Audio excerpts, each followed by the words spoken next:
You don't have to spend more than a few minutes at any border crossing between the US and Canada to understand things have changed. 6 months ago, these were the lines you could expect, with some lanes backed up so far the booths themselves quite literally seem a country away. But today, the now seamless flow of traffic, while a welcome change for some, a frightening reality for others. Yeah, and it's just not happening right now, yeah. Michael Gruich and his family have owned this duty-free store in Niagara Falls, Ontario for almost 40 years. We're solely reliant on our tourists. And you're just not seeing tourists? And not seeing it, yeah. Outside of the COVID-19 pandemic, he tells me these last few months have been the toughest his store has ever seen. A year ago today, what would it look like here? Our parking lot would be filled, but right now there's 2 or 3 cars in the parking lot, and that's it. Sad to see, yeah. When the tariffs first started coming out in the news, we saw an immediate drop in traffic. That's Tanya Lee, the president of Canada's Duty Free Association. She says Michael's shop isn't the only one seeing this.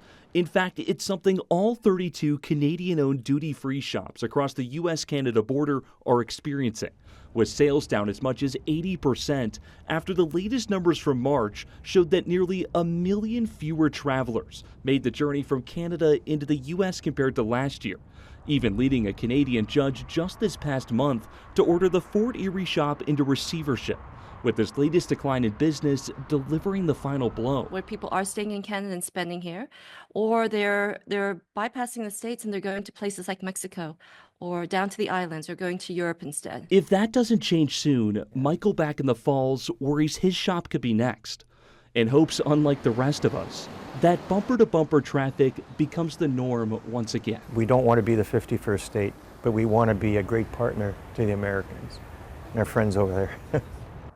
Now, Michael and others in the duty-free industry also expressed to me that they felt very optimistic about last week's meeting between President Trump and newly elected Canadian Prime Minister Mark Carney, and are hopeful this will act as the beginning steps and stages here in repairing this relationship between our two countries.